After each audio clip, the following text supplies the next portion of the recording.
Dulu Rasul punya 3 doa. Rasul Muhammad berdoa pada Allah, ya Allah jangan binasakan umatku dengan banjir seperti engkau membinasakan umatnya Nabi Nuh. Maka Allah mengabulkan, enggak. Selama kamu ada, umatmu enggak akan, bukan selama kamu ada, umatmu enggak akan dibinasakan dengan banjir. Yang kedua, ya Allah jangan binasakan umatku dengan kelaparan. Maka Allah bilang umatmu gak akan binasa dengan kelaparan. Mereka gak akan pernah berkekurangan. Yang ketiga Rasul doa, ini Masya Allah, ini luar biasa keren banget. Rasul berdoa gini, ya Allah jangan binasakan umatku karena pertikaian di antara mereka. Doa ini tidak dijawab.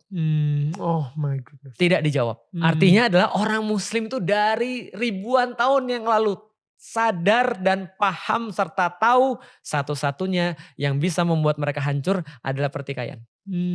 Adalah rasa tidak suka di antara mereka. Pertanyaannya, dari mana rasa tidak suka itu muncul? Satu, prasangka. Karena kita gak pernah ngobrol, kita numpuk prasangka. Jangankan kita, Mas Daniel, aku dan Mas Daniel sama istri aku yakin juga sama.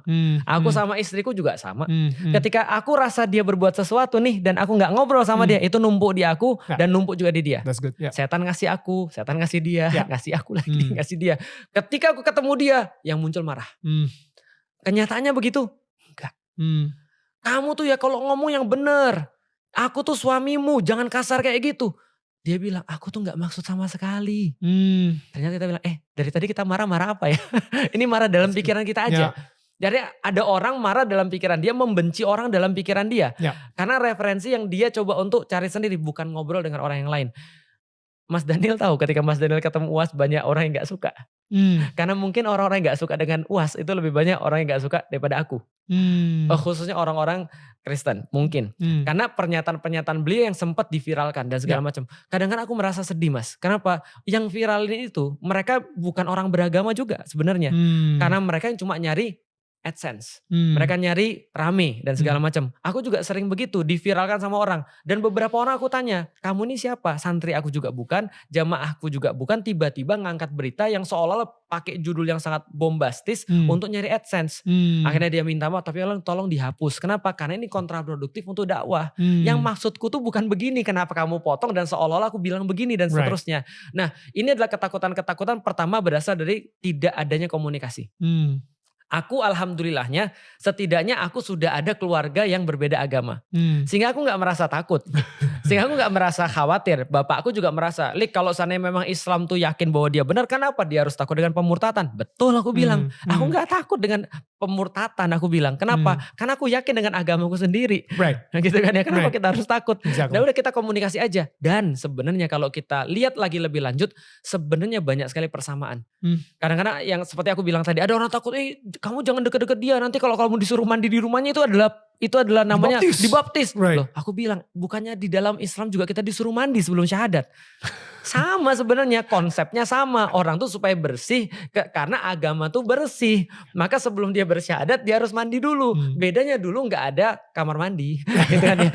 Makanya di sungai. Sungai Jordan. Iya, makanya di dalam Islam juga di mata air mandinya. Tapi sekarang kan kita gak perlu mandi di mata air lagi.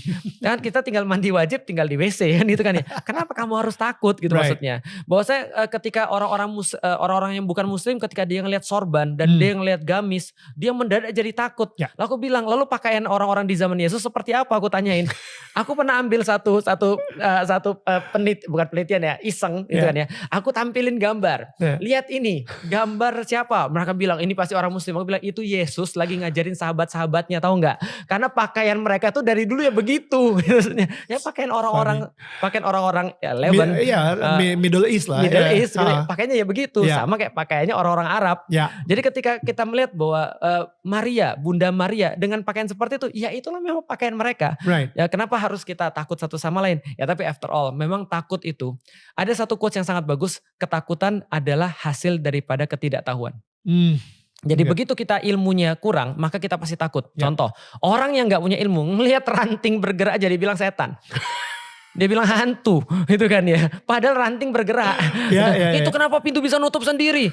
Lah itu kan otomatis. Kan dia gak tahu. Ibarat orang udik terus tiba-tiba orang-orang kampung tiba-tiba pergi ke mall. Dia bilang ini ada apa? Jalan. Ini ada supernatural apa? Sebentar. Makanya orang-orang dulu bilang mereka adalah magician. Orang dulu bilang wizard. Mereka mengartikan diri mereka bukan wizard. We are scientist. Tapi karena orang gak tahu mereka bilang ini adalah some kind of sihir gitu. Sihir dan segala macam. Yang sesuatu yang jahat dan seterusnya. Nah maka ketakutan itu adalah hasil dari ketidaktahuan. Semakin banyak orang belajar, semakin dia akan lebih toleran terhadap satu dan lain hal. Dan dia akan tidak terlalu mudah untuk takut pada sesuatu.